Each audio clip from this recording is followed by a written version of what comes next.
Sometimes a father's love is stronger than poverty, prejudice, and the weight of the world pressing down on his shoulders. James Brown has spent 58 years watching other men's dreams grow in fields he'll never own, but his 6-year-old daughter Alicia deserves better than this life of working someone else's land for scraps. When he hears about an old mansion that nobody wants to buy, James takes his life savings to the auction. The house is broken down and forgotten, but it's theirs. What James doesn't know is that this house has been waiting for them. Strange dreams start visiting Alicia at night. Old journals appear in hidden rooms. The neighbors, Monica and Ursula, whisper about a family that disappeared long ago. Even Sheriff Vince seems to be hiding something about the house's past. As father and daughter explore their new home, they discover it was built by James's own ancestors after the Civil War. What really happened to his family all those years ago? Before we jump back in, tell us where you're tuning in from. And if this story touches you, make sure you're subscribed because tomorrow I've saved something extra special for you. The morning sun cast long shadows across the cotton fields of Talladega County, Alabama, painting the landscape in shades of gold and amber that might have been beautiful if they didn't represent another day of back-breaking labor for wages that barely kept food on the table. James Brown stood at the edge of the field where he'd worked for the past 15 years, his weathered hands gripping a cup of coffee that had grown cold, while he watched his daughter Alicia chase fireflies in the pre-dawn darkness. At 58, James carried the weight of a man who had seen too much and hoped for too little. His face bore the deep lines of someone who had spent decades squinting against the sun, his hands scarred from cotton thorns and rough tools, his back perpetually bent from years of stooping to pick other men's crops. But when he looked at Alicia, something in his eyes softened, revealing the tender heart that had kept him fighting through every hardship life had thrown his way. Alicia was 6 years old and possessed the kind of innocent wonder that could transform a ramshackle tenant house into a castle and a patch of weeds into a magical garden. She had her mother's gentle features, the high cheekbones, the expressive eyes that seemed to see straight through to a person's soul, but she carried James's stubborn determination in the set of her small jaw. This morning, like every morning, she wore a faded yellow dress that had been mended so many times the original fabric was hard to distinguish from the patches. But she moved through the world as if she were dressed in the finest silk. "Papa, look what I found," she called out, running toward him with something cupped carefully in her small hands. When she opened her palms, a small toad sat perfectly still, as if it understood the trust she'd placed in it. "I think he's lost. Can we help him find his family?" James knelt down to her level, his knees creaking with the effort. "Well now, little one, sometimes families get separated, but that doesn't mean they stop looking for each other." He gently took the toad from her hands and set it near a puddle left from the previous night's rain. Sometimes they find their way back to where they belong, even when it seems impossible. The parallels weren't lost on him. James had been thinking a lot about family lately, about belonging and the strange dreams that had been visiting him for months. Dreams of a grand house with wide porches and tall windows, of children's laughter echoing through empty rooms, of a woman's voice calling his name from rooms he'd never seen. He'd wake with a longing so deep it felt like grief.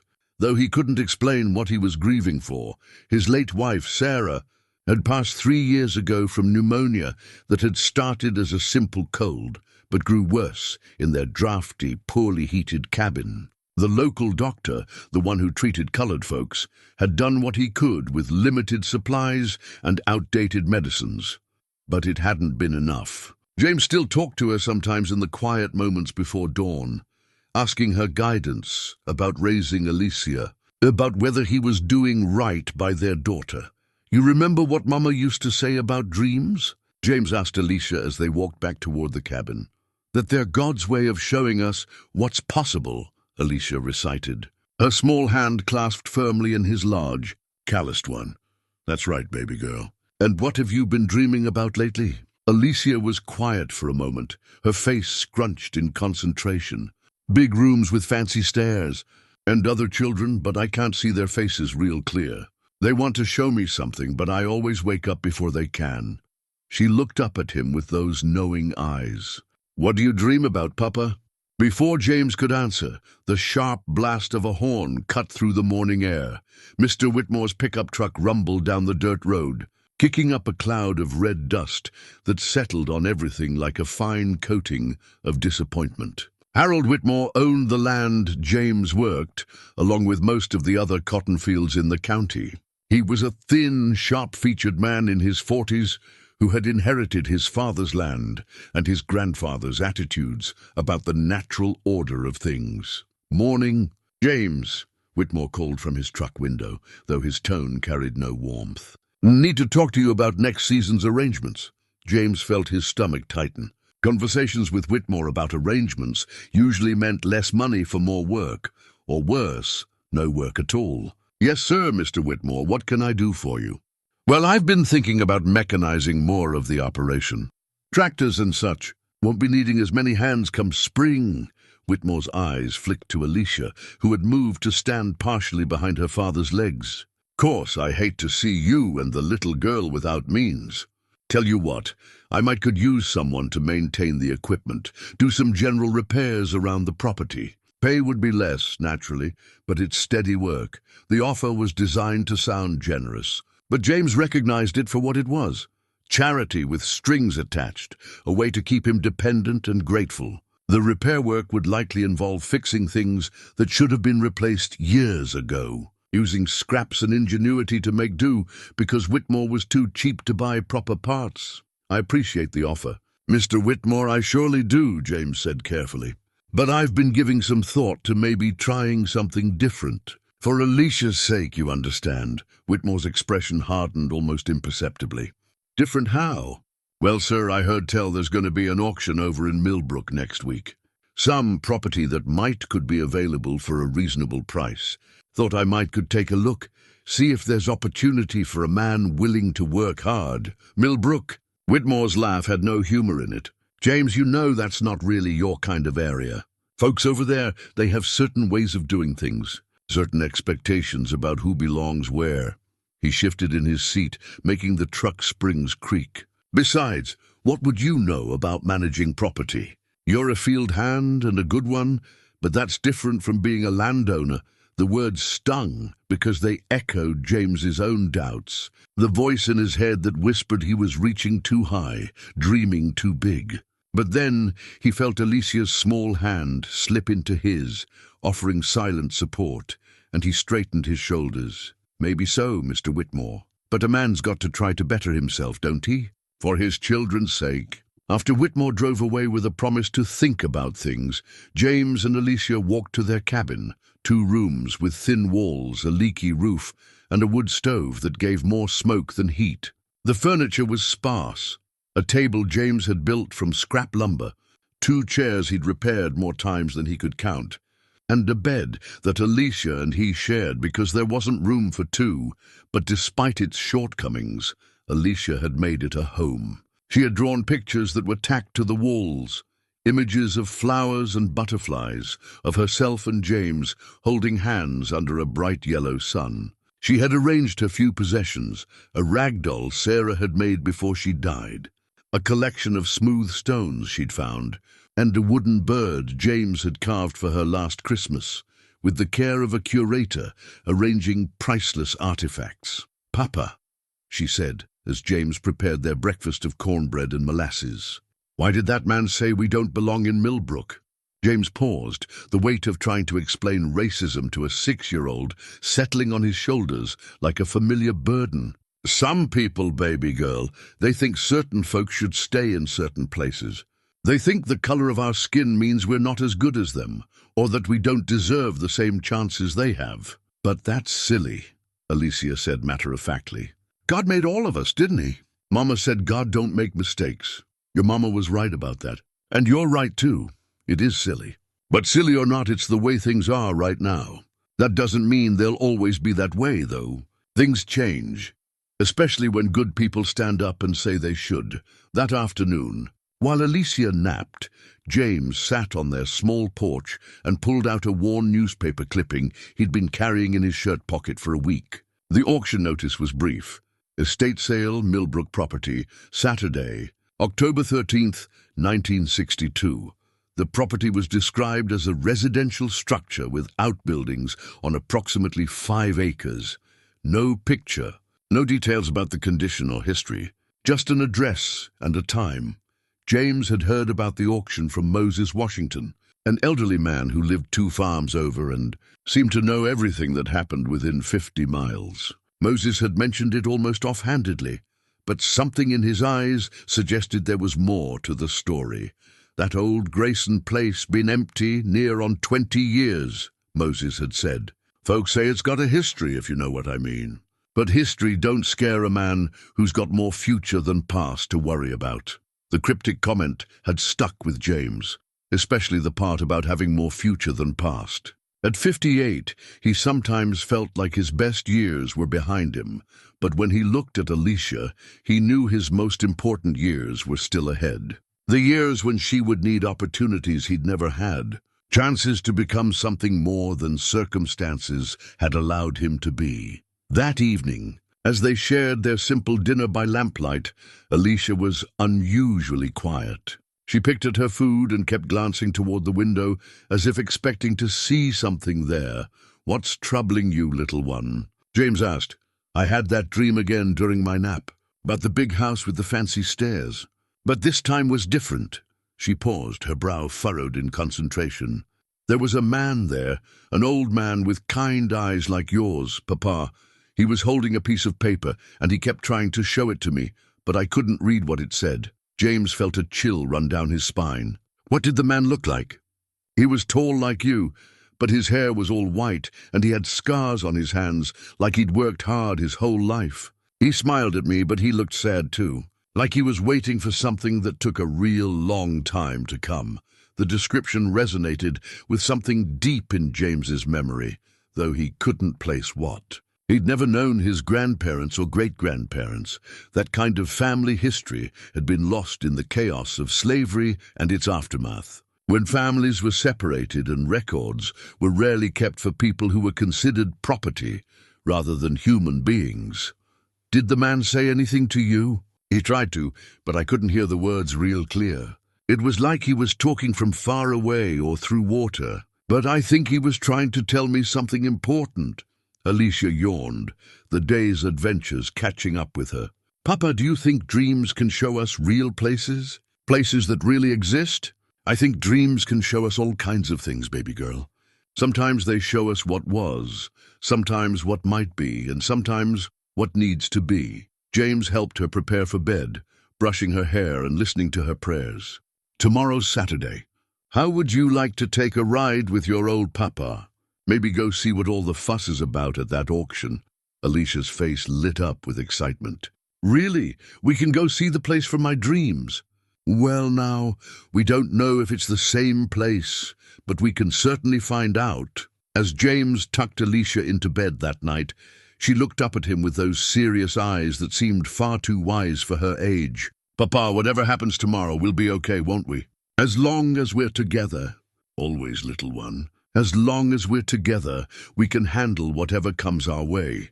But as James lay awake that night, listening to the wind rattle their thin walls and watching shadows dance across the ceiling, he couldn't shake the feeling that tomorrow would change everything. The dreams that had been visiting him seemed more vivid than usual, filled with images of a grand house with tall windows and wide porches, of children's laughter echoing through empty rooms, and always, the sense that something was waiting for him there, something that had been waiting for a very long time. The October morning was crisp with the promise of winter, and James could see his breath as he loaded their few belongings into Moses Washington's borrowed truck.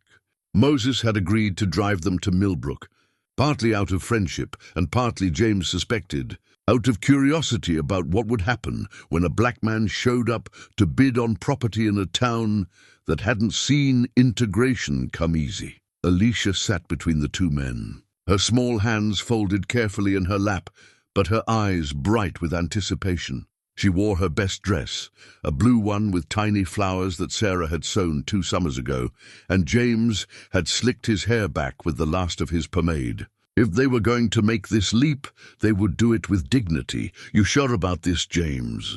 Moses asked, as they drove through the countryside, past fields where the last cotton bolls clung to brown stalks. "That auction might not be as friendly as you're hoping. I'm sure I can't keep living my life based on what other folks might think or do," James replied, watching the landscape roll by. "Got to take chances if you want things to change." "Papa," Alicia said, pointing out the window, "look at that house." James followed her gaze and felt his heart skip a beat. Rising from a grove of ancient oak trees was a mansion unlike anything he'd seen outside of magazine pictures. 3 stories of weathered brick and peeling white columns, with a wraparound porch that had once been grand but now sagged under the weight of neglect. Broken shutters hung at odd angles, and ivy had claimed much of the exterior walls, but the bones of something magnificent remained. "That's the Grayson place," Moses said quietly. "It'd been empty since old Marcus Grayson died back in 43. His children moved up north, never wanted anything to do with it. But Alicia was practically bouncing in her seat. "That's it, Papa. That's the house from my dreams. Look at those stairs going up to the front door." James stared at the curved staircase leading to the front entrance, his mouth going dry. The architecture was distinctive, 2 curved staircases that met at a central landing before the massive front door. He'd seen those stairs before, not in dreams like Alicia, but in fleeting images that came to him in quiet moments, always accompanied by a feeling of belonging that he couldn't explain. The auction was being held on the front lawn, where a small crowd had gathered around a makeshift podium.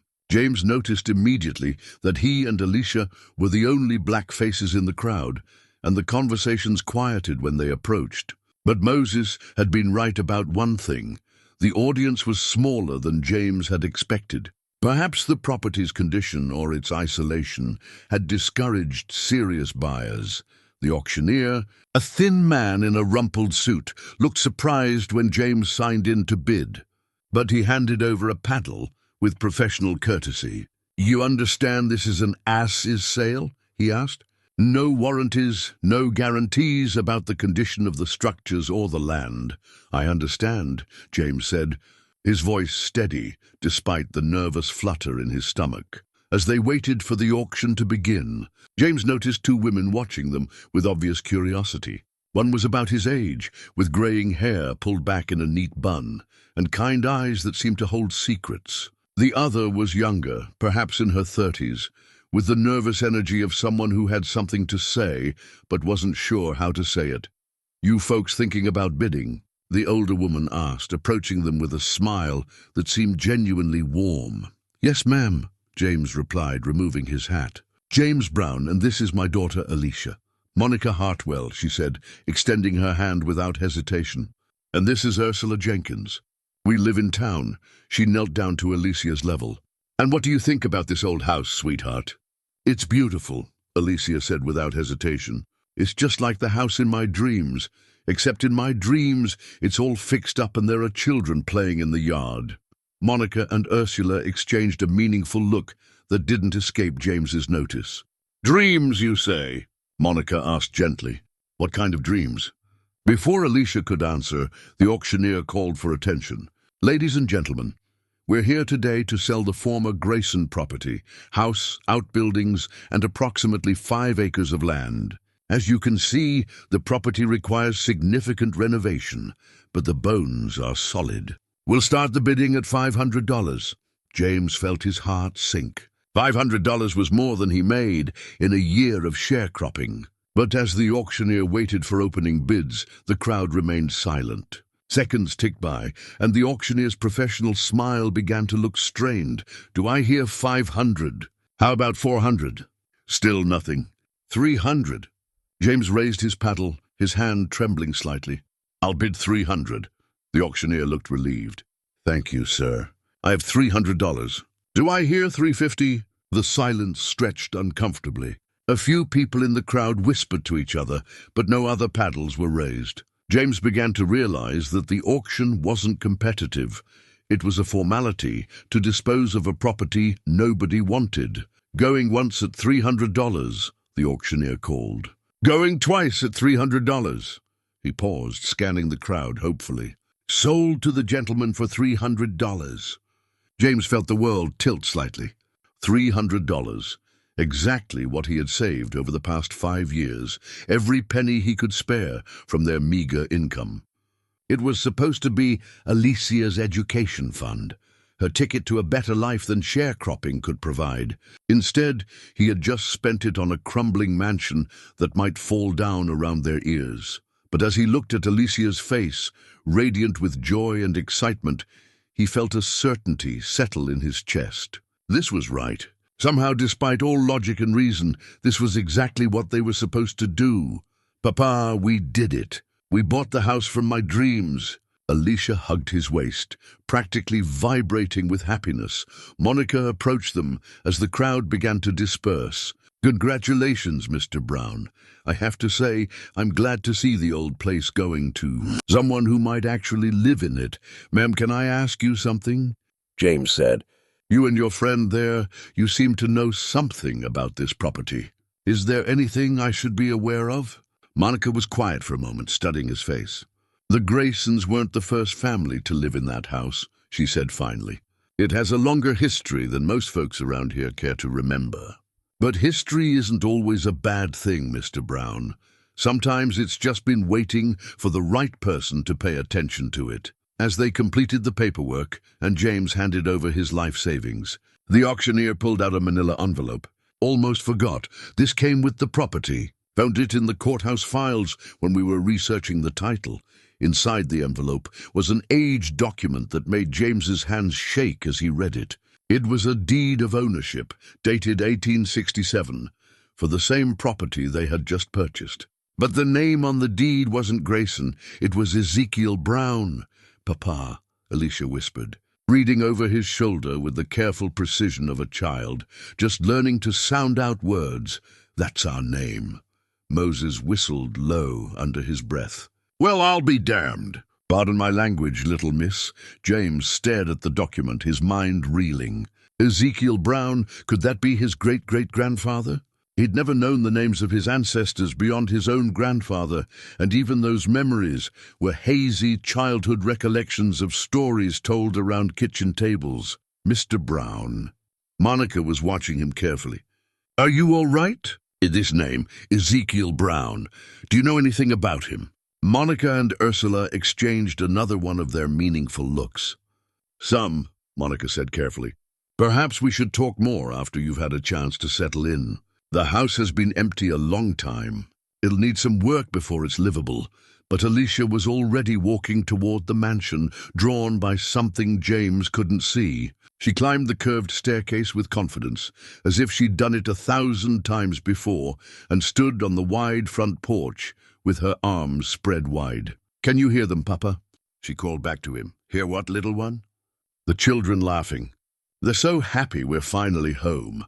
James looked around the empty yard, hearing nothing but the wind through the oak trees. But as he climbed those same stairs, following his daughter's lead, he felt something he hadn't experienced in years, a sense of homecoming so strong it brought tears to his eyes. The massive front door was locked, but Moses produced a crowbar from his truck, and soon they were stepping across the threshold into a grand foyer that took James's breath away. Despite years of neglect, the beauty of the place was undeniable.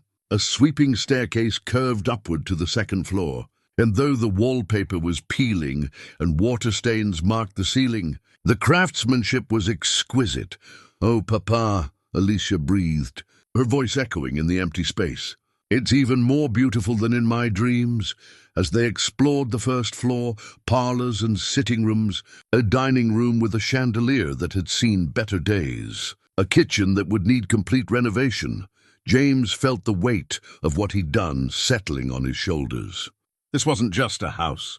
It was a responsibility that would consume every moment and every dollar he could scrape together. But it was theirs. For the first time in his 58 years, James Brown owned something more substantial than the clothes on his back and the tools in his hands. And if the deed was to be believed, his family had owned it before. That night, as they slept in the truck bed under Moses's old blankets, the house being too cold and drafty for Alicia, James stared up at the stars and wondered what his ancestor Ezekiel would think of his descendants returning to claim their inheritance. He had no way of knowing that Ezekiel Brown had been waiting nearly a century for exactly this moment. The first week in their new home tested every skill James had learned in his 5 decades of making do with less than enough. The house had no electricity.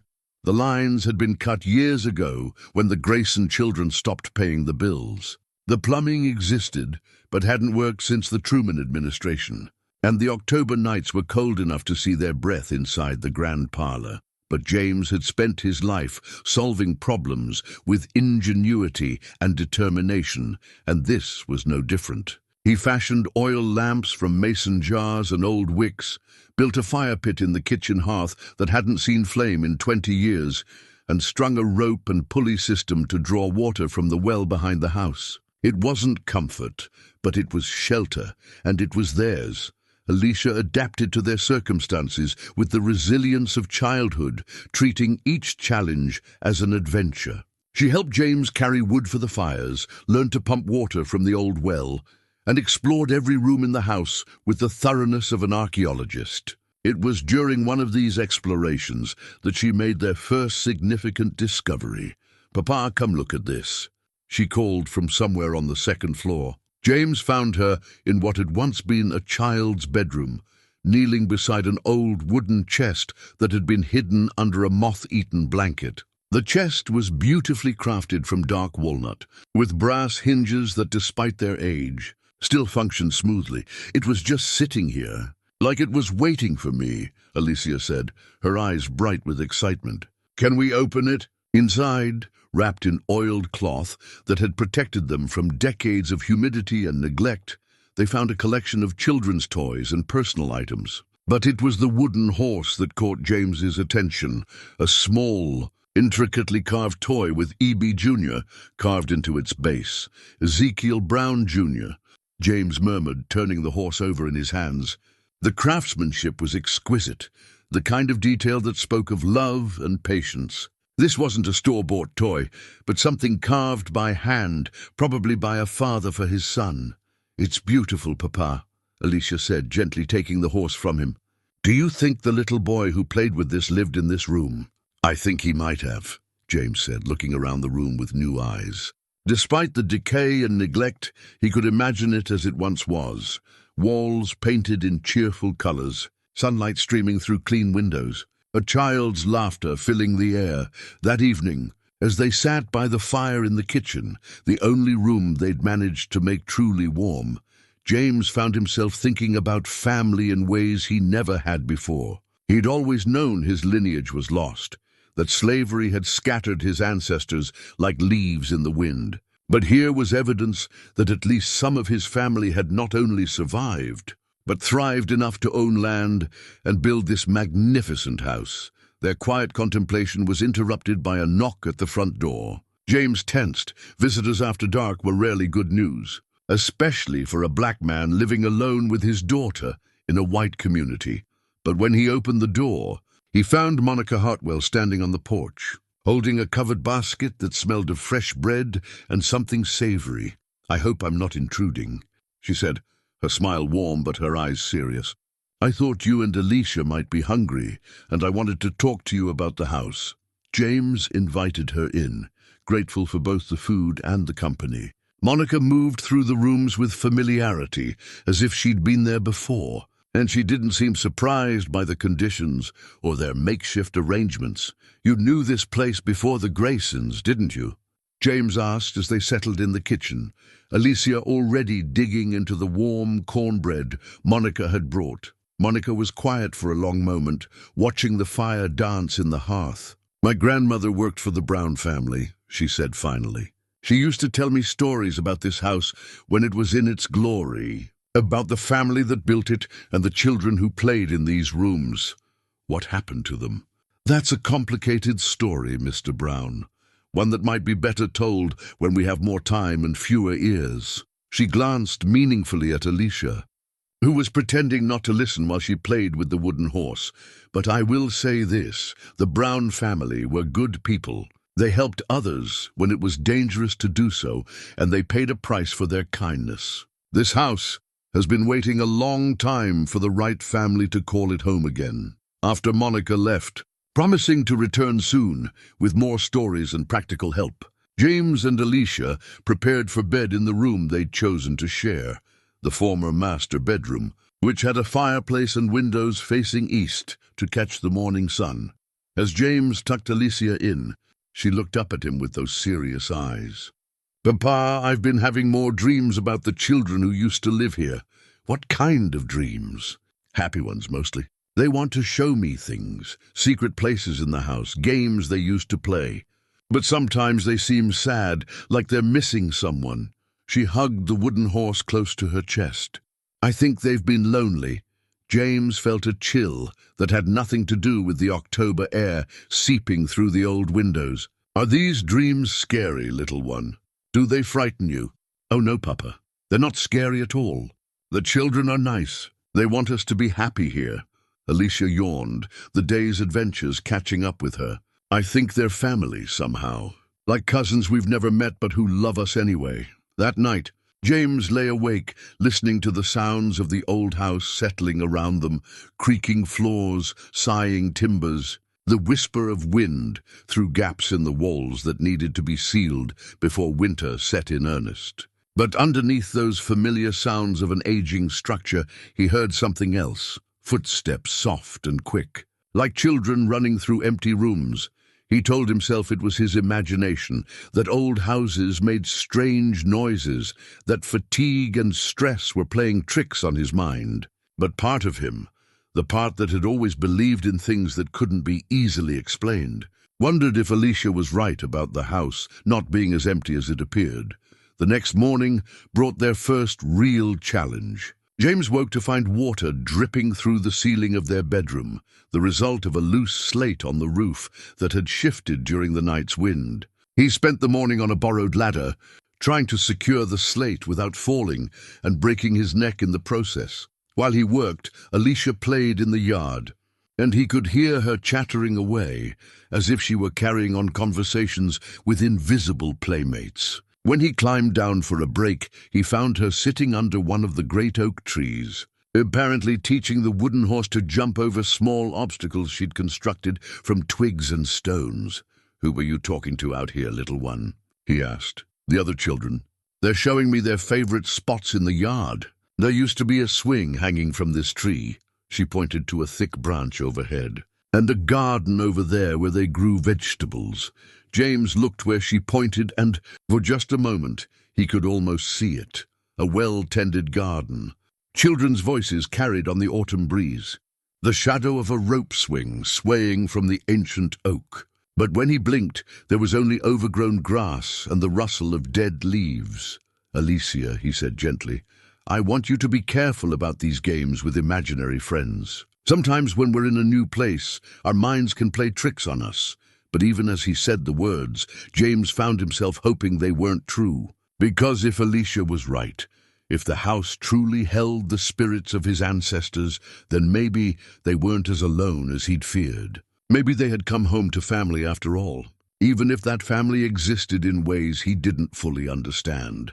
November brought the first hard frost, and with it the urgent need to make the house truly livable before winter set in. James found work with a local contractor who was willing to hire him for day labor, roof repairs, foundation work, and odd jobs that paid enough to buy supplies but left him exhausted by evening. Still, every dollar earned was a dollar closer to making their mansion a real home. Alicia had started school in Millbrook, a small building with 4 classrooms that served all grades. The integration had happened 3 years earlier, following federal mandates, but the social dynamics were still delicate. James walked her to school every morning before work, noting how some children stared and whispered, while others seemed genuinely curious about the new girl. Her teacher, Mrs. Patterson, was a woman in her 50s who had taught for nearly 3 decades and possessed the rare ability to see each child as an individual rather than a representative of their circumstances. When James met with her at the end of Alicia's first week, her assessment was both encouraging and concerning. "Alicia is remarkably bright," Mrs. Patterson said, adjusting her glasses as she reviewed a folder of Alicia's work. "Her reading comprehension is well above grade level, and she has an unusual depth of vocabulary. But I'm concerned about some of the stories she's been telling during recess." James felt his stomach tighten. "What kind of stories?" "She talks about playing with children who lived in her house a long time ago. She describes them in remarkable detail, their names, their games, even their clothes. It's very imaginative, but some of the other children find it strange, and I wanted to make sure everything was all right at home." "We're adjusting to the new house," James said carefully. "It's a big change for both of us. Maybe she's just processing that through play." Mrs. Patterson nodded, but her expression remained thoughtful. "Perhaps. But James, may I call you James? Some of the details she shares are quite specific. Yesterday, she described a girl named Elizabeth who apparently lived in the house in the 1870s.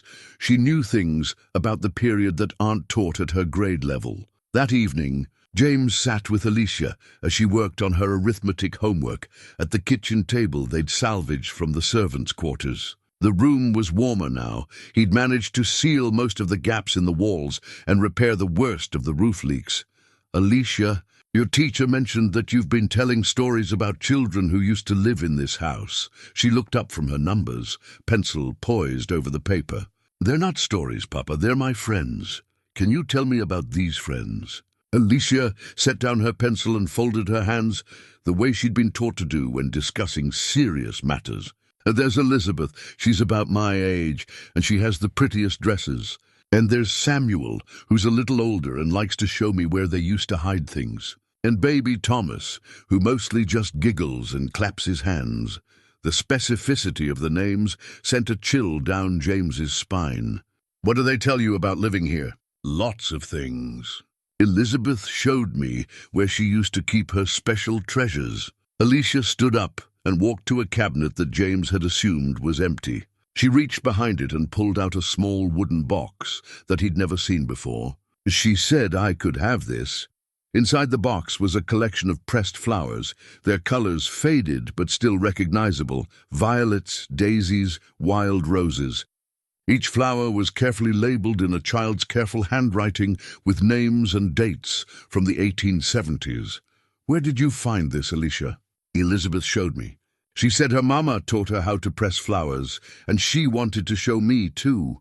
Look." Alicia opened one of the folded papers. "This one says, 'Mama's Roses, June 1873. Elizabeth's mama must have been very pretty if she grew roses this beautiful." James stared at the delicate flowers, preserved for nearly a century in their paper wrappings. There was no rational explanation for how Alicia had found them, or how she could know the names and details of children who had lived in the house 90 years ago. "Papa, are you worried about my friends?" "I'm not worried exactly, but I want to make sure you understand the difference between imagination and reality." Alicia considered this seriously. "I know the difference. When I imagine things, they feel different in my head, like when I pretend my doll can talk, or when I make up stories about faraway places. But Elizabeth and Samuel and Thomas, they feel real. They show me real things, like the pressed flowers and the secret hiding places." Before James could respond, they heard a knock at the door. He found Monica on the porch again, this time accompanied by her friend Ursula, who had been at the auction but had barely spoken. "We brought soup," Monica said, holding up a large pot. "And Ursula finally agreed to tell you what she knows about the house." Ursula was a nervous woman with prematurely grey hair and hands that never stopped moving.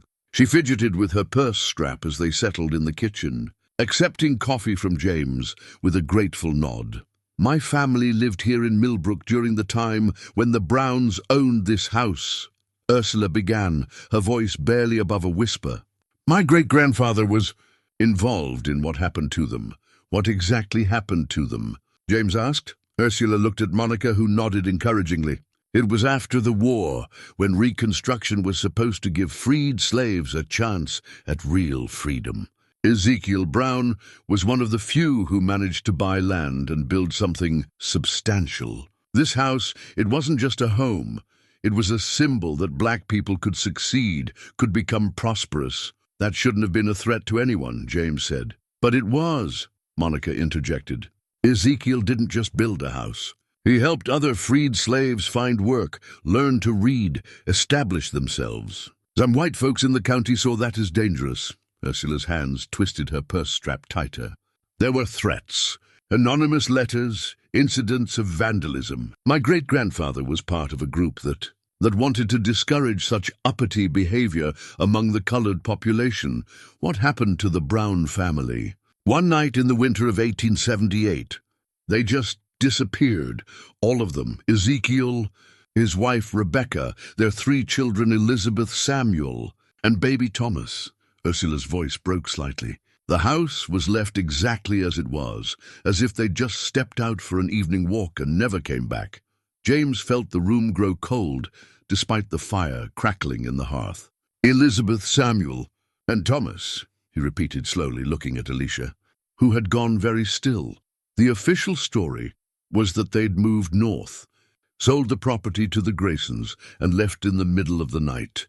But my great-grandfather told my grandfather the truth before he died, and my grandfather told my father, and my father told me. Ursula was crying now, tears streaming down her weathered cheeks. They didn't move north, Mr. Brown. They were murdered, and their bodies were hidden where no one would ever find them. Alicia, who had been sitting quietly through this conversation, suddenly spoke up. They're not hidden anymore. They're here with us. They want their family to know what really happened. The room fell silent, except for the crackle of the fire. Ursula stared at Alicia with wide, frightened eyes.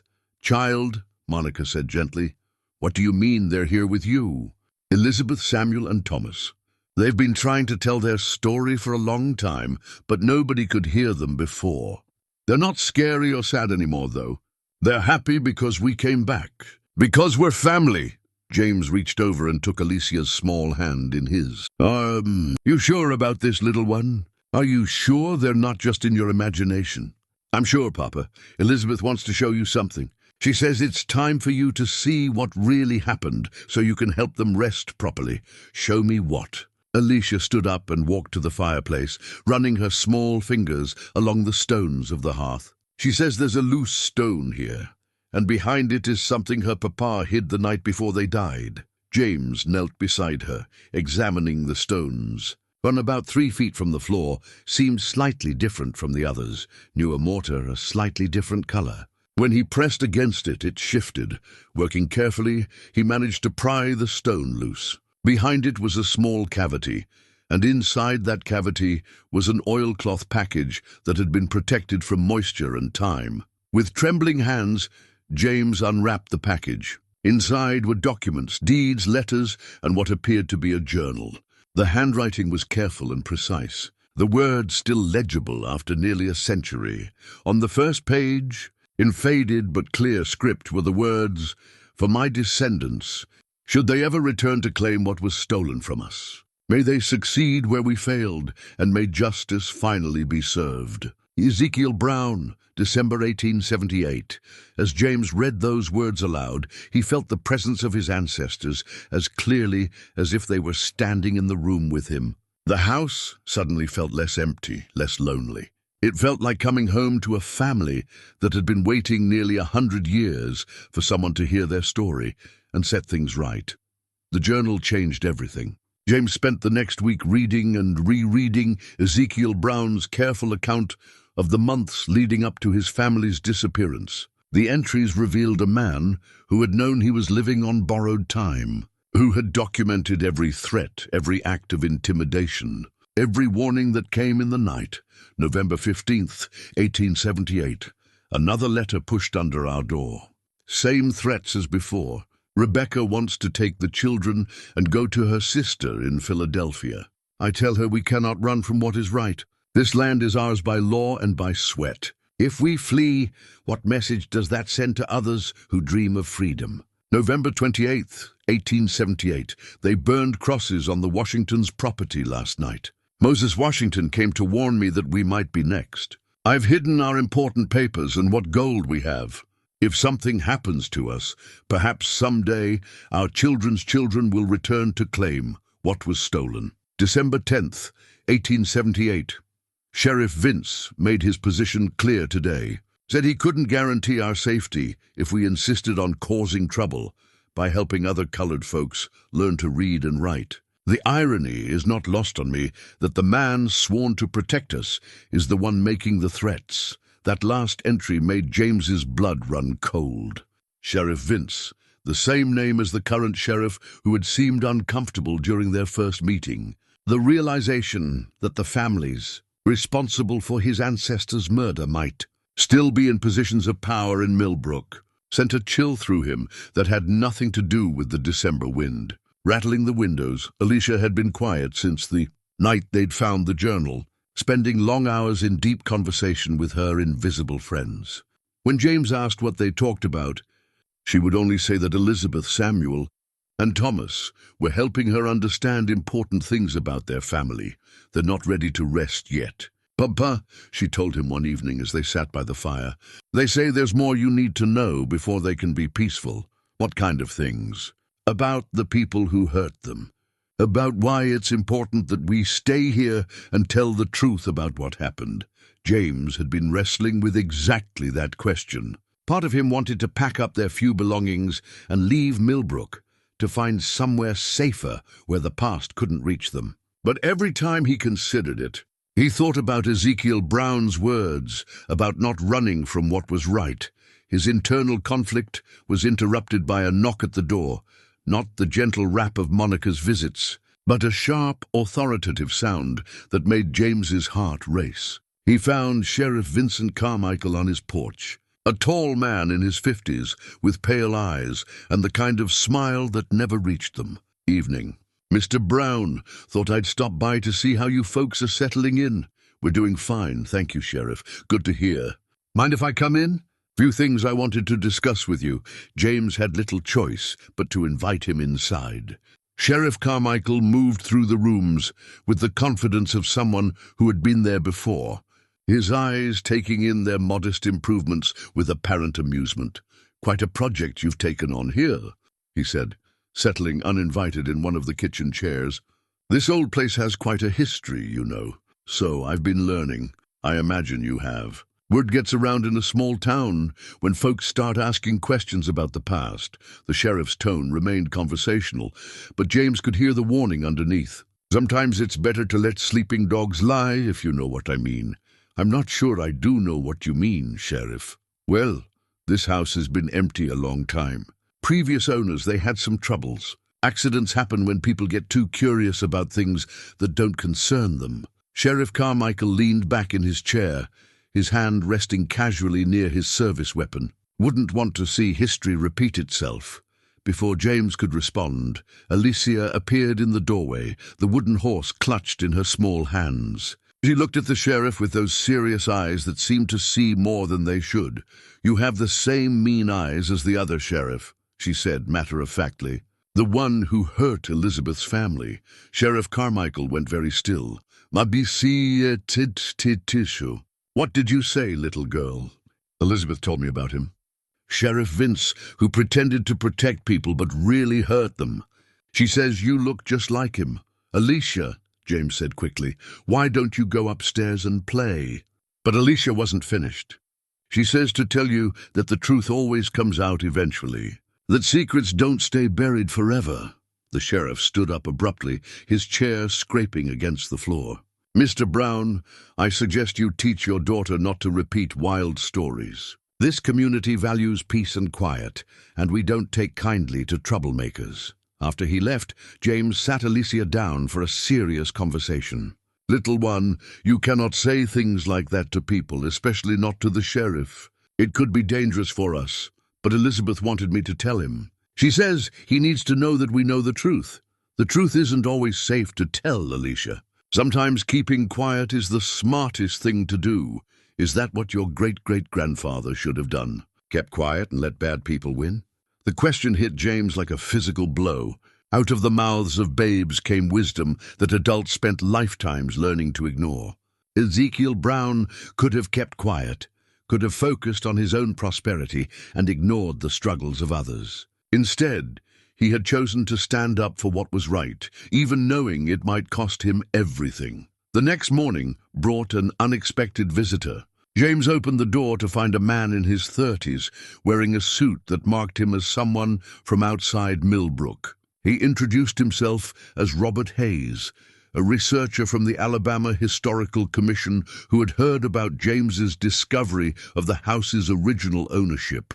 "Mr. Brown, I'm hoping you might be willing to share some information about the property's history. We're documenting sites related to Reconstruction-era Black prosperity, and your house may be significant." James invited him in, grateful to talk to someone who seemed genuinely interested in the truth, rather than threatening him to keep quiet about it. Over coffee, he shared what he'd learned about Ezekiel Brown and his family. "This is remarkable," Hayes said, examining the journal with reverent care. "These kinds of first-person accounts from that period are incredibly rare. Most were destroyed or lost. This could be invaluable for understanding what happened to black landowners during the end of Reconstruction. What did happen to them? Systematic intimidation, violence, legal manipulation, anything to force them off their land and back into economic dependence. Historians estimate that black families lost millions of acres of land between 1870 and 1900, mostly through fraud and violence. And nobody did anything to stop it. Local law enforcement was often complicit. Federal troops had been withdrawn from the South by 1877, leaving black citizens vulnerable to retaliation from white supremacist groups. Men like your ancestor were essentially on their own. Hayes spent the afternoon documenting the house and its contents, photographing the journal entries, and taking detailed notes about the building's construction and layout. When he prepared to leave, he turned to James with a serious expression. "Mr. Brown, this house represents more than just your family's history. It's evidence of a largely untold story about black achievement and white resistance during one of the most crucial periods in American history. Have you considered what you want to do with this information?" "I'm not sure I understand. This could be a museum, a historical site that tells the real story of what happened here. But that would also mean publicity, attention from people who might not want these stories told." James looked around the kitchen where his ancestors had once shared meals, where children had laughed and played, where a family had lived and dreamed before their dreams were cut short by hatred and fear. "What do you think I should do?" "That's not my decision to make, Mr. Brown, but I will say this. Your ancestor documented this history because he believed someday it would matter. The question is whether you believe it matters enough to risk telling it." That night, as James tucked Alicia into bed, she asked the question he'd been dreading. "Papa, are we going to have to leave like Elizabeth's family did?" "I don't know, little one. What do you think we should do?" "I think Elizabeth, Samuel, and Thomas have been waiting a long time for someone to tell their story. Maybe that's why we found this house. Maybe that's why I can talk to them, and you can read their papa's words. And if telling their story puts us in danger..." Alicia was quiet for a long moment, her small hand stroking the wooden horse that had belonged to Samuel Brown more than 80 years ago. "Mama always said that doing right isn't the same as doing easy. Maybe sometimes we have to choose between being safe and being brave." From the mouths of babes, James thought again. His 6-year-old daughter had just articulated the choice that would define the rest of their lives and possibly determine whether his ancestors would finally find the justice they had been waiting nearly a century to receive. Winter deepened its grip on Millbrook, but inside the mansion, something was changing. The supernatural activity that had begun subtly with Alicia's dreams was becoming stronger, more frequent. James would wake to the sound of children's laughter echoing through the halls, or catch glimpses of movement in his peripheral vision that vanished when he turned to look directly. But the most significant change came when James discovered the locket. It was Alicia who found it. Or rather, it was found for her. She woke one morning with the antique gold locket clutched in her small fist, though she swore she had gone to sleep empty-handed. When James pried it open, his breath caught in his throat. The photograph inside, though faded and sepia-toned, was unmistakably clear. A family of 5, a tall, dignified man who could have been James's twin, a beautiful woman with kind eyes, and 3 children whose faces were so similar to Alicia's that she might have been looking into a mirror that reflected the past. "That's Elizabeth," Alicia said, pointing to a girl of about 6 in a white dress. "And Samuel, and baby Thomas. And those are their mama and papa, Rebecca and Ezekiel." James stared at the photograph with trembling hands. The resemblance was impossible to deny or explain away. It was as if someone had taken a picture of him and Alicia and superimposed it onto a 19th century family portrait. "Papa," Alicia said quietly, "do you believe me now? About the children, about them being our family?" "Yes, little one, I believe you." That acknowledgement seemed to open a floodgate. Over the next few days, the manifestations became so frequent and vivid that James could no longer dismiss them as imagination or coincidence. He saw the children himself, fleeting glimpses at first, then longer moments of actual interaction. Elizabeth appeared to him one evening as he sat reading Ezekiel's journal by lamplight. She was translucent, like morning mist, but her voice was clear as she spoke words that chilled him to the bone. "Tell him about the others," she said, her child's voice carrying the weight of decades. "Tell him about all the families like ours who never got justice." "What others?" James asked, though he felt strange talking to empty air. "The Washingtons, the Jeffersons, the Adamses, all the families who built homes and businesses after the war, all the ones who disappeared when we did." The revelation hit James like a physical blow. His ancestors hadn't been isolated victims. They had been part of a systematic campaign of terror that had wiped out an entire generation of successful black families in the region. Monica confirmed his suspicions when she visited the next day, bringing news that made his decision about what to do with Ezekiel's journal even more urgent. "There's been talk in town," Aunt, she said, settling into her usual chair by the kitchen fire, "about you asking questions about that researcher who came to visit. Some folks aren't happy about attention being drawn to old stories." "What kind of talk?" "The kind that suggests you might be happier somewhere else. The kind that comes with implied threats." Monica looked directly at him with those serious eyes. "James, I need to tell you something about my own family's role in what happened to the Browns." "What do you mean?" "My grandmother didn't just work for the Brown family. She helped them try to escape. The night they disappeared, Ezekiel had gotten word that a mob was forming. He sent my grandmother to bring his family to the Underground Railroad station beneath this house, where they could hide until it was safe to run." James felt the pieces of the puzzle clicking into place. "But they never made it." "No, they were caught before they could reach the tunnel. My grandmother saw it happen from the woods where she was hiding with supplies for their journey. She saw Sheriff Vince and his men drag them from the house, and she never told anyone?" Monica's voice broke slightly. "She was 19 years old and pregnant with my mother. She knew if she spoke up, she'd be killed too, and her unborn child with her. She carried that guilt her whole life, James. She made me promise that if anyone ever came back to claim this house, if any of the Brown descendants ever returned, I would tell them the truth. Where are they buried? That's what we need to find out." "My grandmother said they were taken to the old quarry outside town, but she didn't know exactly where. She said the men who killed them swore they'd kill anyone who talked, and that threat extended to their children and grandchildren." The weight of the revelation settled on James's shoulders like a heavy coat. Not only had his ancestors been murdered, but the location of their bodies had been hidden for nearly a century, denying them even the dignity of a proper burial. That night, as James sat alone in the kitchen after Alicia had gone to bed, he felt the presence of his ancestors more strongly than ever. The air in the room grew thick and cold, and he could swear he smelled the faint aroma of Rebecca Brown's cooking. heard the whisper of long skirts moving across the floor. "I know you're here," he said to the empty room. "I know what happened to you, and I want to help.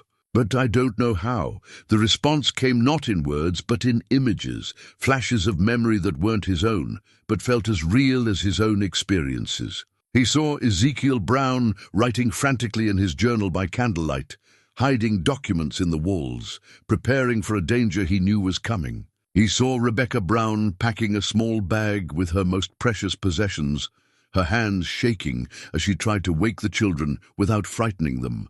He saw the three children huddled together in the cold night air as rough hands dragged them from the only home they had ever known, and through it all, he felt their determination, not for revenge, but for justice. They didn't want him to suffer as they had suffered.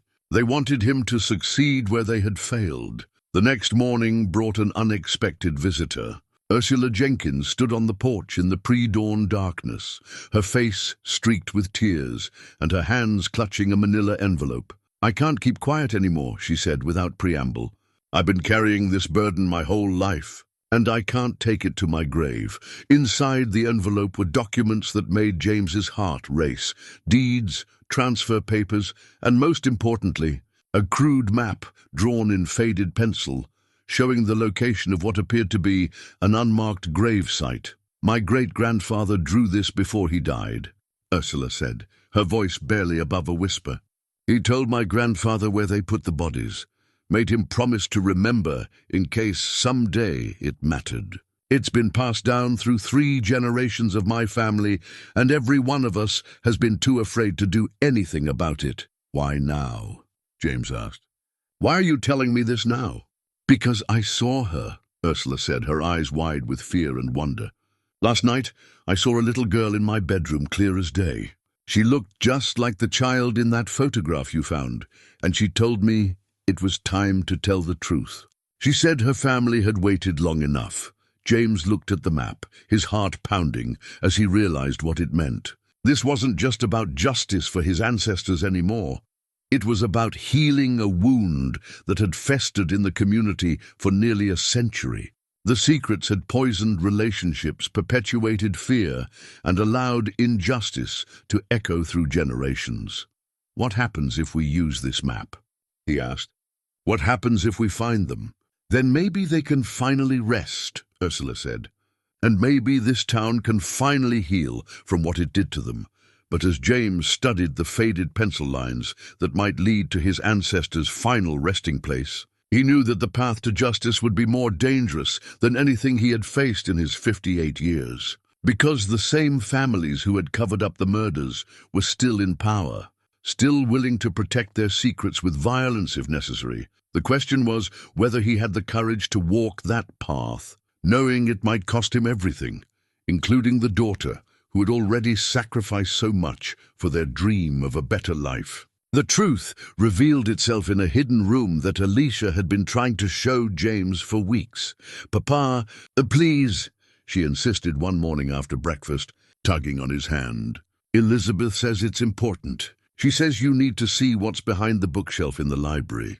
James had been putting off exploring the more remote parts of the house, focused on making the essential rooms livable before winter fully set in. But something in Alicia's voice and urgency he'd never heard before made him follow her down the hall to what had once been. The room was lined with built-in bookshelves, most of them empty now, except for a few volumes too damaged by time and moisture to be readable. But when Alicia pressed against a particular section of shelving, it swung inward on hidden hinges, revealing a narrow room that had been sealed off from light and air for nearly a century.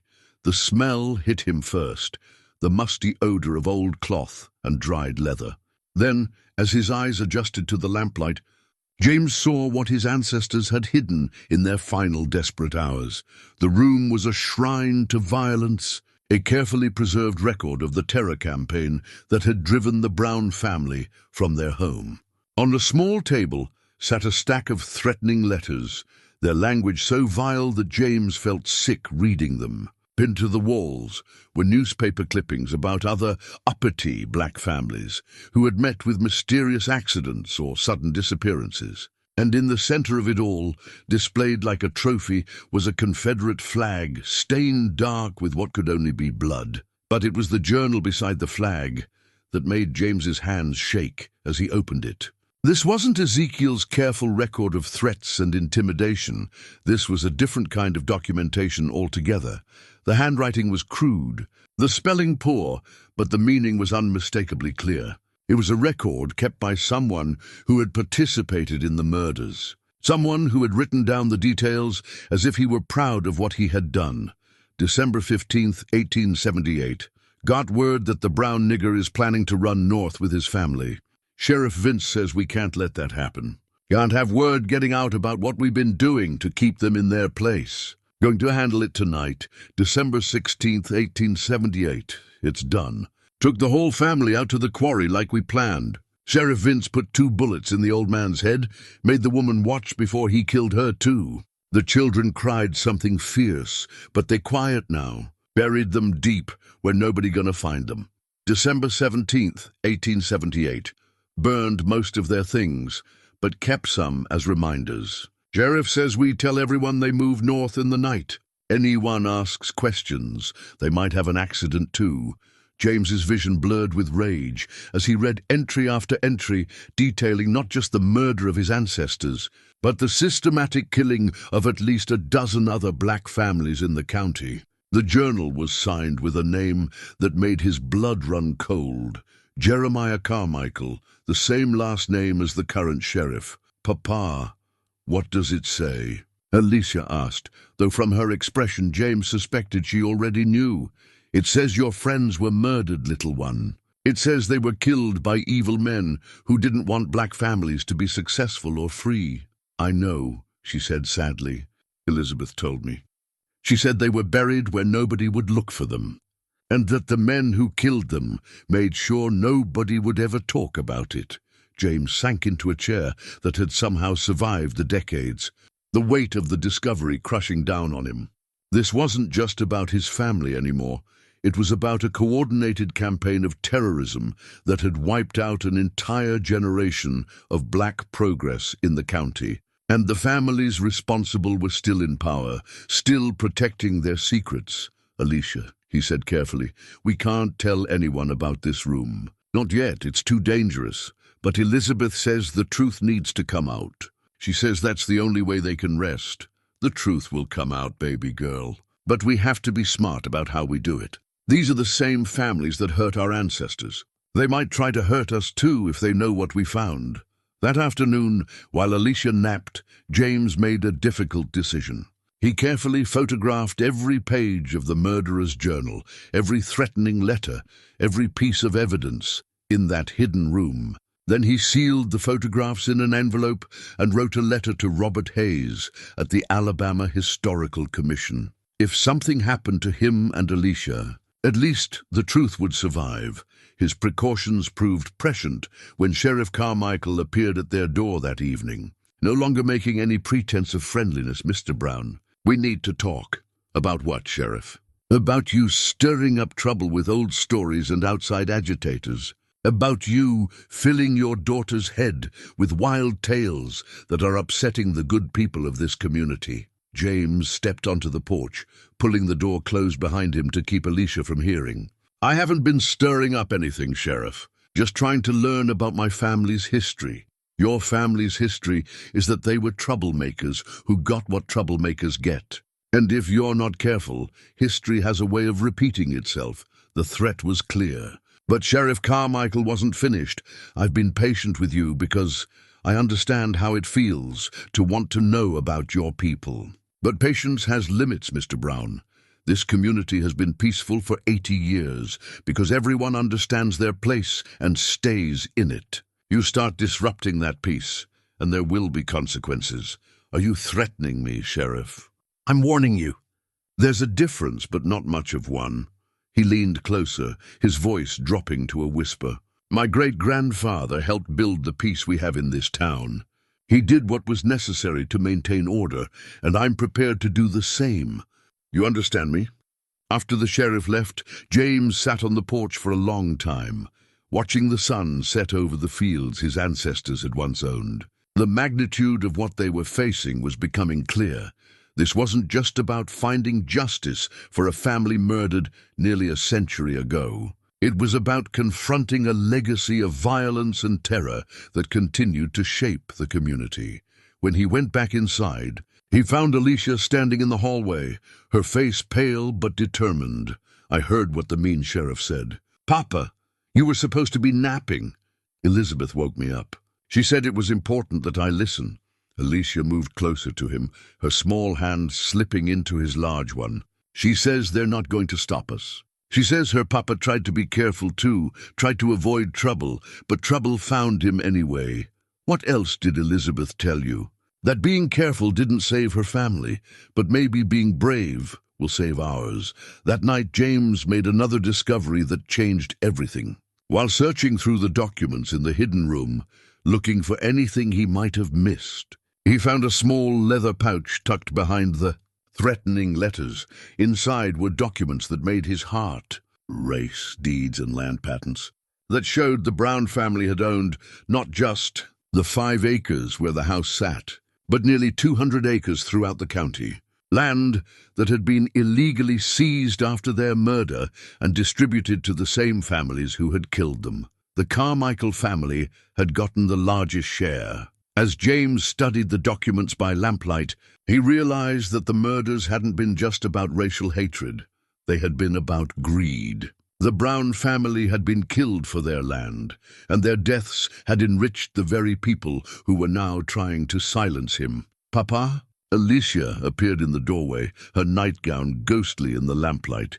"You should be sleeping, little one. Elizabeth says I need to tell you something important. About tomorrow." "What about tomorrow?" "She says men are coming tomorrow night. Men like the ones who hurt her family. She says we need to be ready." James felt a chill that had nothing to do with the winter wind rattling the windows. "Ready for what?" "To be brave, Papa, like you taught me. Even when being brave is scary." James knelt down and pulled his daughter close, feeling the weight of history pressing down on them both. In her small arms, he felt the echo of every parent who had ever faced impossible choices to protect their children. But he also felt something else, the strength of his ancestors, the determination that had carried them through slavery and into freedom, only to have that freedom stolen by men who couldn't bear to see black families succeed. "Alicia, I want you to listen to me very carefully. Tomorrow I'm going to send you to stay with Miss Monica. Just for a few days, until I can figure out what we need to do. But Papa, no arguments, little one. This is about keeping you safe." Alicia looked up at him with those serious eyes that had seen too much for a 6-year-old. "Elizabeth says running away didn't save her family. She says we have to stay and fight, or the bad men will keep hurting people forever. Fighting isn't always the answer, baby girl. Maybe not. But sometimes not fighting is the same as giving up. And Elizabeth says the Browns don't give up." As James tucked Alicia back into bed, he knew she was right. Ezekiel Brown hadn't given up. He had documented everything. Hidden evidence, prepared for the day when someone would return to seek justice. He had died fighting for what was right, and now that fight had passed to James. The question was whether James had the courage to finish what his ancestor had started, knowing that the same forces that had killed Ezekiel Brown were still active, still dangerous, and still willing to murder to protect their secrets. Outside, the December wind howled through the oak trees, and James could swear he heard voices in that wind, the voices of his ancestors, calling him to be worthy of their sacrifice. He spent the rest of the night preparing for whatever was coming, knowing that by morning everything would change forever. James woke before dawn with the absolute certainty that this would be the day everything changed. The house felt different, charged with an energy that made the hair on his arms stand up and filled the air with the scent of jasmine. Rebecca Brown's favorite flower, according to the pressed specimens they'd found. Alicia was awake, sitting by her bedroom window and talking quietly to someone James couldn't see. "Elizabeth says today is the day we tell the truth," she said when she noticed him in the doorway. "She says all the spirits are here now, not just her family, but all the families who were hurt.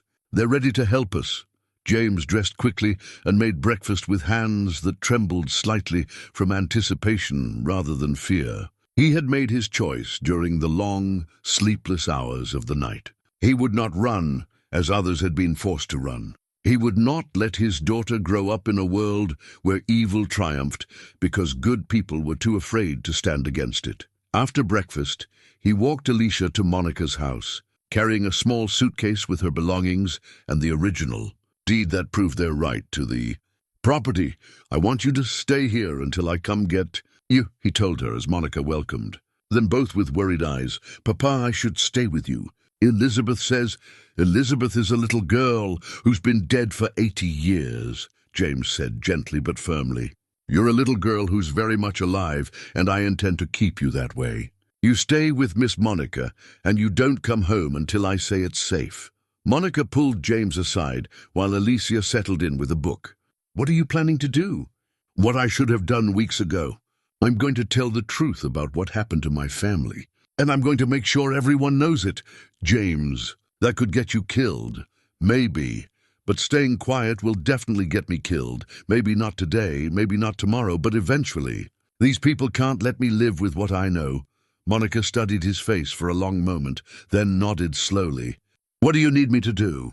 "If something happens to me, you get Alicia somewhere safe, and you make sure those photographs get to Robert Hayes at the Historical Commission. Promise me." "I promise." "But James, you don't have to do this alone. There are others in town who've been waiting for someone brave enough to speak up."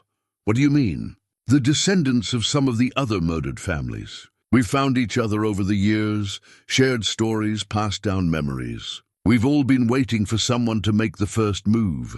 The revelation that he wasn't alone in carrying this burden lifted some of the weight from James's shoulders. But it also made the stakes clear. This wasn't just about justice for the Brown family anymore.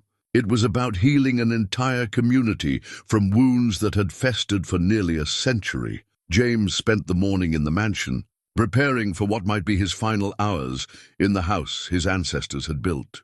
He retrieved Ezekiel's rifle from its hiding place beneath the floorboards, a Spencer repeating rifle that had seen service in the Civil War and had been lovingly maintained by a man who understood that freedom sometimes had to be defended. As he cleaned and loaded the weapon, he felt the presence of his ancestors more strongly than ever. The air in the room grew thick and cold, and he could swear he saw Ezekiel Brown himself standing in the corner, nodding approval. "I hope I'm worthy of what you started," James said to the empty room. The response came not in words, but in a feeling, a certainty that he was exactly where he needed to be, doing exactly what needed to be done. The first test came at noon, when Sheriff Carmichael arrived with 2 deputies and a look of grim determination that confirmed Alicia's warning from the night before. "Mr. Brown, we need to search your property.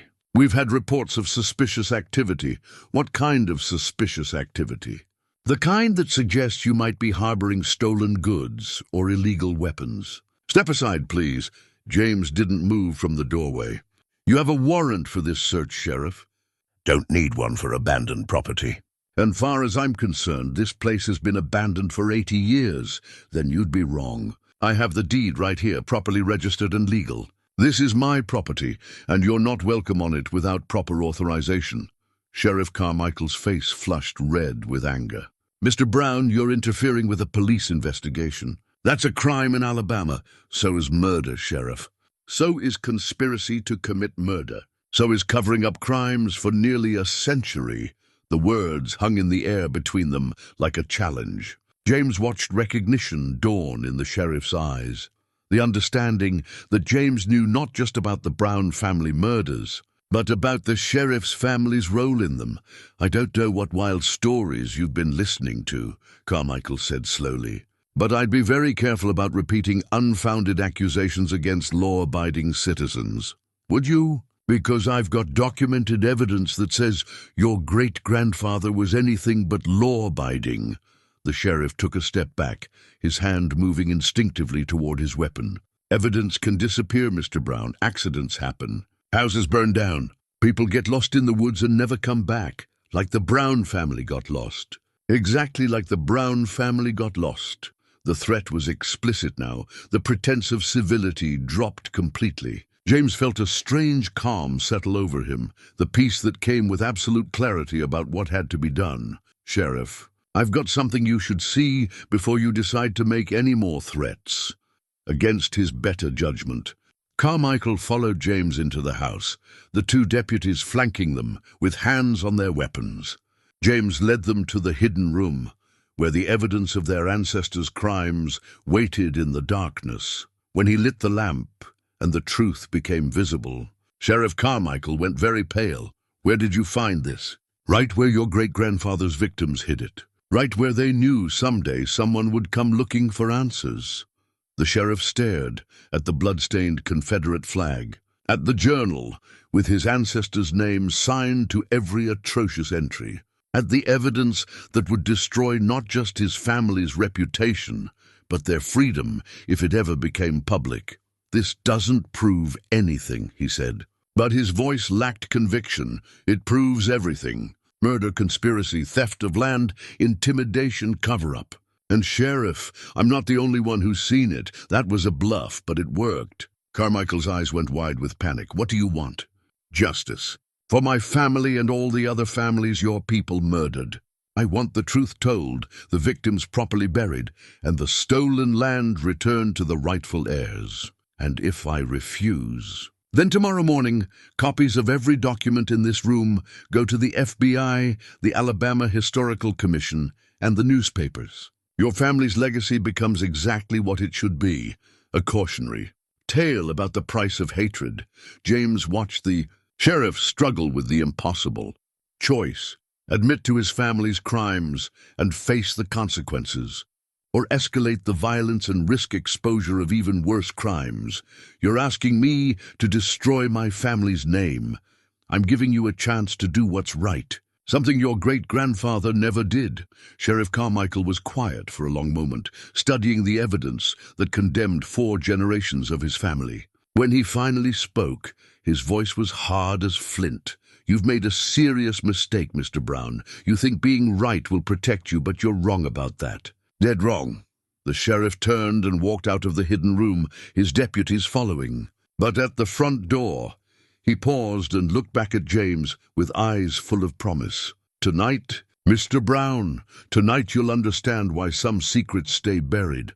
After they left, James barricaded the front door and checked the windows, making sure the house was as secure as possible. Then he settled into Ezekiel Brown's chair with his ancestor's rifle across his knees and waited for darkness to fall. He wasn't waiting alone. The house filled with presences, not just Elizabeth, Samuel and Thomas, but dozens of spirits of the murdered families, all of them gathering for what felt like a final reckoning.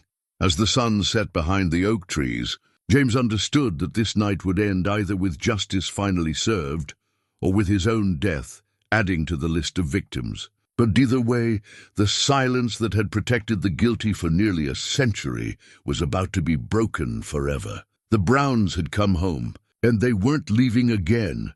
Outside, car engines rumbled in the distance, growing closer with every passing moment. The cars arrived just after midnight, 3 vehicles with their headlights turned off, moving slowly down the dirt road like predators stalking their prey. James watched from the second-story window as shadowy figures emerged from the vehicles. At least 8 men carrying weapons and moving with the coordination of people who had done this before. Sheriff Carmichael's voice cut through the December night, amplified by a bullhorn. "Mr. Brown, this is your last chance to do this the easy way. Come out with your hands up and we'll make this quick. Stay inside, and we'll burn you out like we should have done weeks ago." James checked his rifle one final time and moved to the front window. "Sheriff, I've got a counteroffer. You and your men get back in your cars and drive away. And maybe I don't share your great-grandfather's journal with every newspaper between here and Montgomery. You're bluffing, Brown. Even if you had evidence, you'd never live to share it." "Already shared it, Sheriff. Mailed copies to the FBI this morning. You kill me now, you just make sure the whole world knows exactly what your family is capable of." It was another bluff, but James could see it hit home by the way the men below shifted nervously. The sheriff's plan had been to eliminate James quietly and claim he'd resisted arrest or tried to flee. But if evidence was already in federal hands, murder would only confirm guilt. "You're lying," Carmichael called out, but uncertainty had crept into his voice. "Want to bet your family's reputation on that?" The standoff stretched for long minutes, neither side willing to make the first move. Then James heard something that made his heart race, the sound of additional cars approaching from the opposite direction. But these vehicles came with headlights blazing and sirens wailing. As they drew closer, James could see the FBI seal on the side of the lead car and the Alabama State Police logos on the others. Robert Hayes stepped out of the first car, followed by federal agents and state troopers who quickly surrounded Carmichael's men with weapons drawn and badges visible. "Sheriff Carmichael," Hayes called out, "you and your men need to lower your weapons immediately. You're under federal investigation for civil rights violations and conspiracy to commit murder." "This is a local law enforcement matter," Carmichael replied. But his voice had lost all its authority. "Not anymore. Mr. Brown contacted us yesterday with evidence of historical crimes that fall under federal jurisdiction. We're here to ensure his safety and to begin a formal investigation." James felt his knees go weak with relief. His bluff had worked. The photographs he'd sent to Hayes had convinced the FBI that federal intervention was necessary to prevent further violence. As the federal agents moved in to disarm Carmichael's men, James heard a sound that made his heart soar, Alicia's voice calling his name. She was running across the yard despite Monica's attempts to hold her back, her small figure illuminated by the headlights and emergency flashes. "Papa! Papa, we did it! Elizabeth says we did it."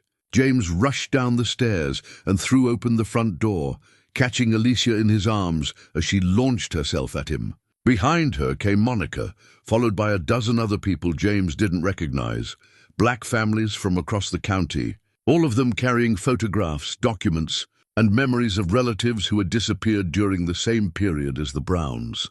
"Mr. Brown," Hayes said, approaching them with a smile of genuine admiration, "I have to say, you've uncovered one of the most significant historical crimes in Alabama's post-Reconstruction period. The evidence you provided has prompted a federal task force to investigate similar disappearances across the entire region. What happens now? Now we dig up the truth, literally, if necessary. We have ground-penetrating radar equipment coming to search the quarry site, marked on the map you sent us. We're going to find those families and give them the proper burial they deserve." Sheriff Carmichael, now in handcuffs and flanked by federal agents, stopped as they led him past James. "This won't end with me," he said quietly.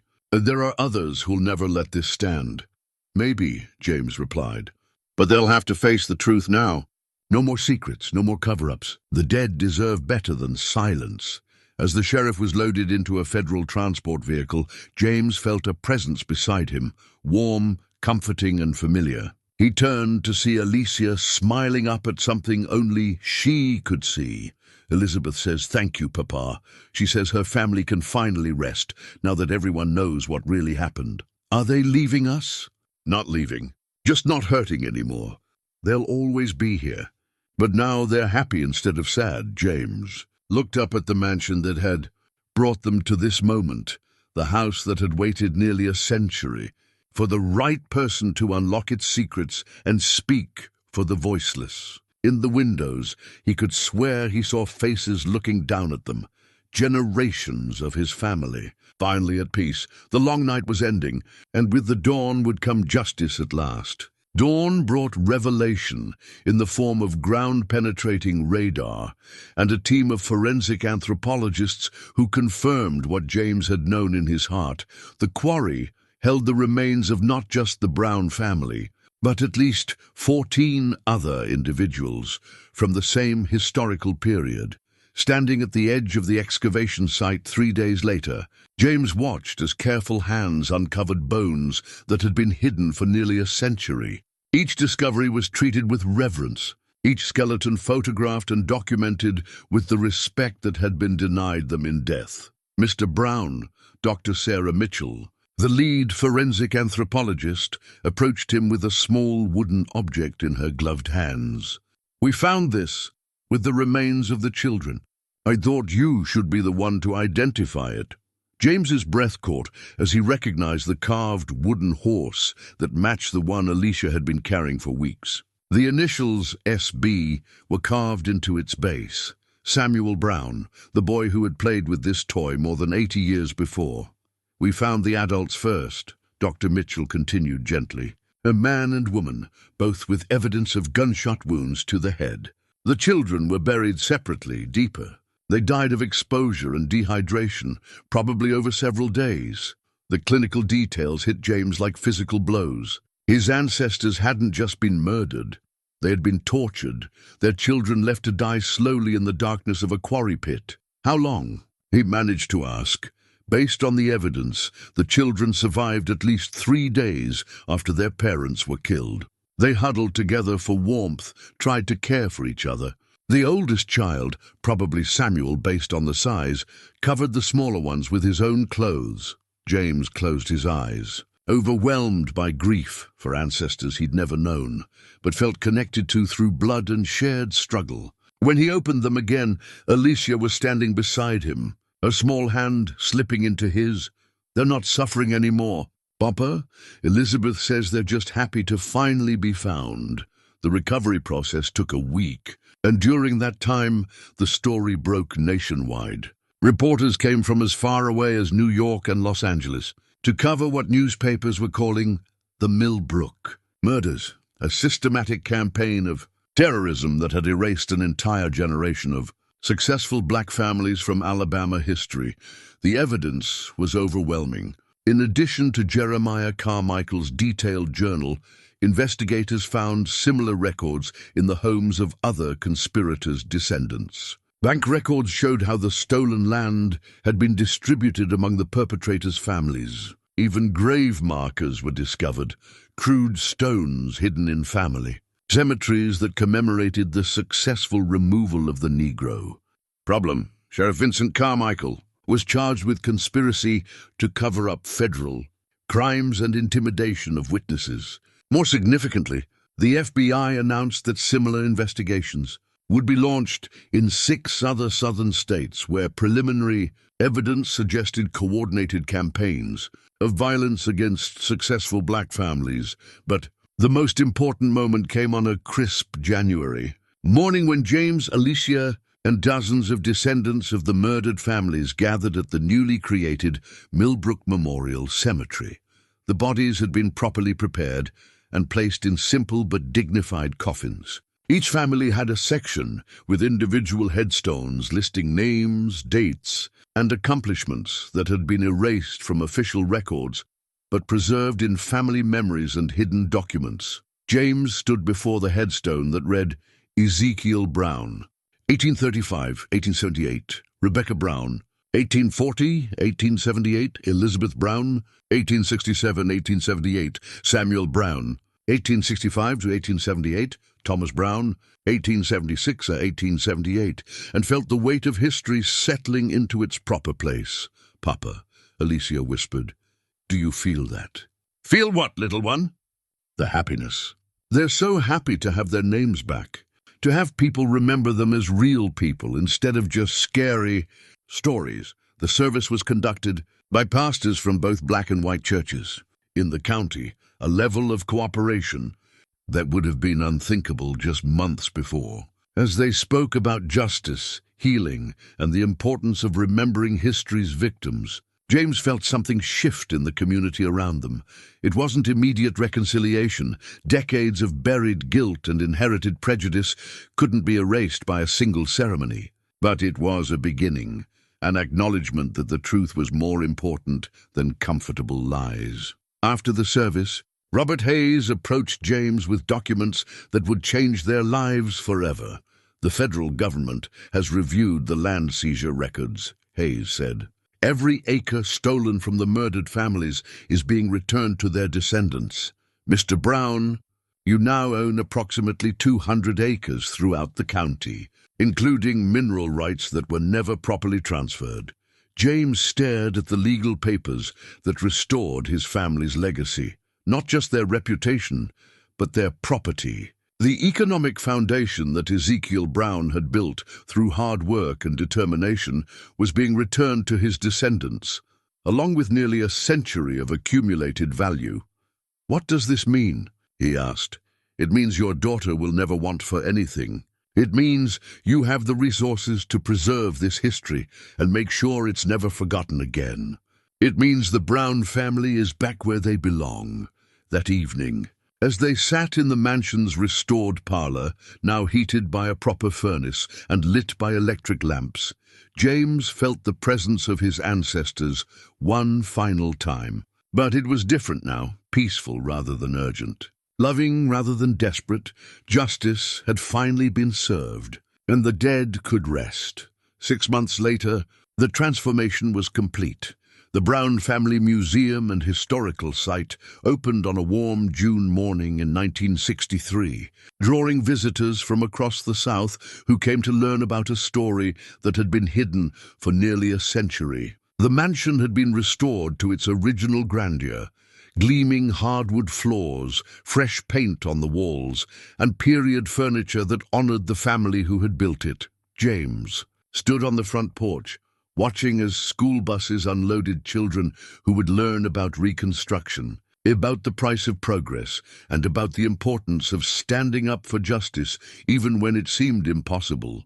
Alicia, now 7 and growing more confident every day, served as an unofficial junior tour guide, delighting visitors with her knowledge of the house's history and her ability to make the past feel immediate and real. "Papa, look," she said, tugging on his sleeve as a group of elderly black women climbed the curved staircase. "Mrs. Washington says her great-great-grandfather knew our great-great-grandfather." She brought pictures. The connections kept revealing themselves, descendants of families who had worked together, helped each other, and died for their commitment to freedom and equality. The museum had become not just a memorial to the Brown family, but a gathering place for people reclaiming histories that had been stolen or hidden. Monica Hartwell had become the museum's official curator, her grandmother's stories finally finding their proper audience. She moved through the rooms with the authority of someone who had carried these secrets faithfully and could now share them openly. "James," she said, approaching him with a manila folder, "we received another donation. This one's from a family in Mississippi whose ancestors disappeared in 1879. They heard about what we accomplished here and want to establish a similar memorial." The ripple effects continued to spread. The Millbrook investigation had inspired similar inquiries in 7 states, uncovering a coordinated network of violence that historians were now recognizing as one of the most significant untold chapters of American history. But for James, the most meaningful change was smaller and more personal. Alicia no longer spoke about her invisible friends, not because they had abandoned her, but because their purpose had been fulfilled. The urgent whispers and desperate pleas had been replaced by a gentle presence that felt like being surrounded by loving family at a reunion that had been postponed for far too long. The bedtime. "Stories are different now," Alicia had explained to him one evening. "Before, Elizabeth and Samuel and Thomas were trying to tell me sad things that needed to be fixed. Now they tell me happy stories about when they were alive, about games they played and things they learned."